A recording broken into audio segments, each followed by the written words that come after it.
السلام علیکم ناظرین، آپ دیکھ رہے ہیں پروگرام میرے مطابق. میں ہوں عائشہ خالد اور میرے ساتھ موجود ہیں جناب حسن نثار. حسن صاحب، آج پروگرام کے آغاز میں سب سے پہلا وہ سوال جو بہت سارے ویورز ریکویسٹ کرتے ہیں کہ تاریخ سے متعلق ہمیں سچ بتائیں. ہم سچ جاننا چاہتے ہیں، چاہے تھوڑا ہی کیوں نہ ہو.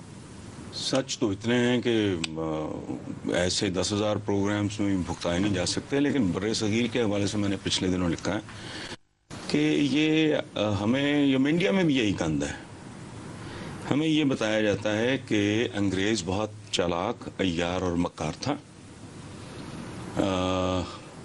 دوسرے وہ ڈیوائیڈ اینڈ رول، بالکل یہ پالیسی ٹھیک ہے، یہ دو باتیں کر کے خود یہ فارغ ہو جاتے ہیں.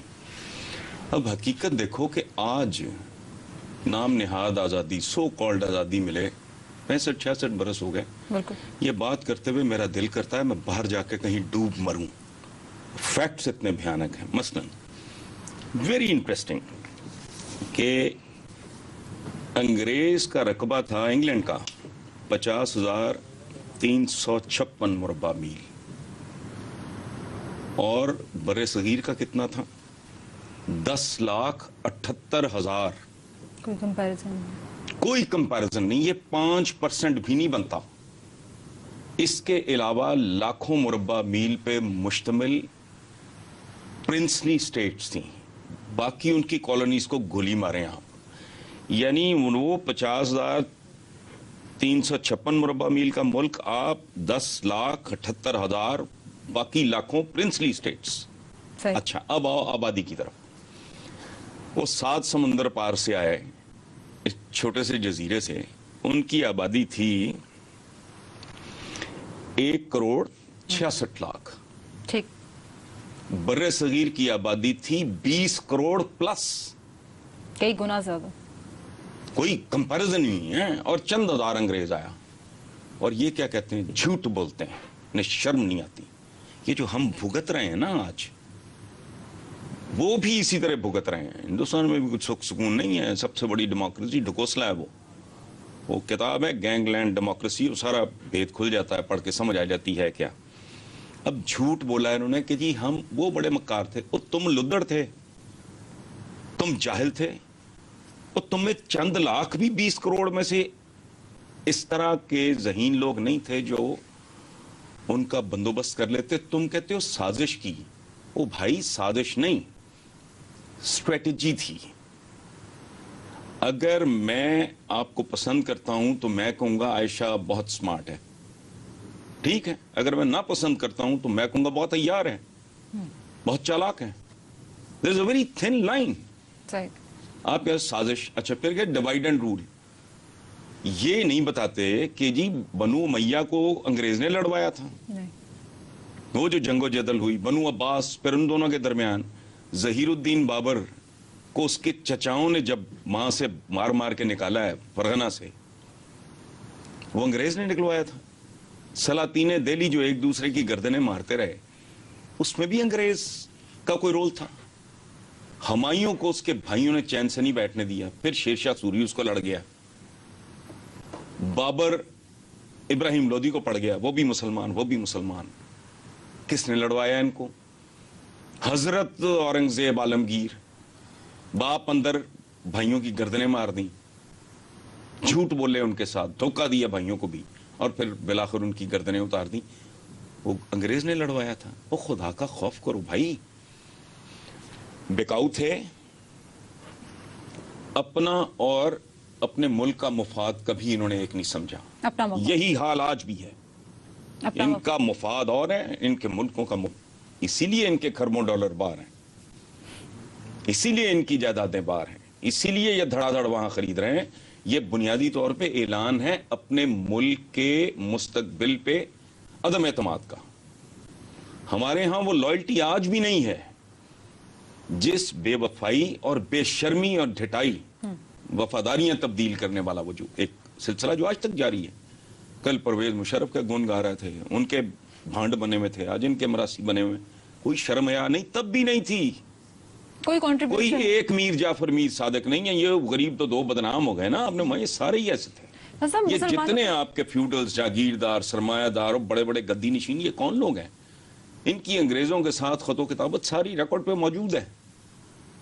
اچھا چونکہ یہ سارا کچھ پڑھایا بتایا گیا ہی نہیں، اس لیے وہ ملٹی پلائی ہوتے ہوتے ہم ماشاءاللہ 2013 میں پہنچ گئے ہیں، اور بالکل ہمارے حالات ویسی ہیں جیسے انگریز کی آمد پہ تھے. جس طرح کے لوگ ہم تب تھے اس سے بدتر آج ہیں. تھامس رو کو جہانگیر نے اس کے بیٹے کا علاج کیا. اس نے کہا کہ اس گورے کو اس کے وزن کے برابر سونا تول کے میری طرف سے انعام دو. تو اس نے ہاتھ جوڑ کے مغل ایمپرر سے کہا کہ حضور مجھے سونا نہ دیں، اگر آپ خوش ہوئے میری سروسز پہ تو میرے ملک کو اپنے ملک کے ساتھ ٹریڈ کی اجازت دے دیں. ملکی مفاد. آپ کا سفیر آج بھی 2013 میں بھی ایسا کام نہیں کرے گا. یہ جو کچھ کرتے ہیں آپ کو پتا ہے. پچھلی گورنمنٹ کا جو سفیر تھا وہ کیا کچھ کر رہا تھا وہ سب بھی آپ کے ذہن میں ہوگا. تو یہ کہنا کہ انگریز بڑا چالاک تھا، تم بے وقوف تھے. کوئی سازش کی تمہاری بھی کوئی اسٹریٹجی ہوتی، لیکن نہیں. تم کل بھی ایک دوسرے کو چھریاں مارتے تھے، کل بھی ایک دوسرے کی گردنیں کاٹتے تھے، آج بھی یہی کچھ کر رہے ہیں. ٹھیک ہے صاحب، کچھ ای میلز کو پروگرام کا حصہ بنائیں گے. فی الحال وقت ہوا ہے ایک شارٹ کمرشل بریک کا.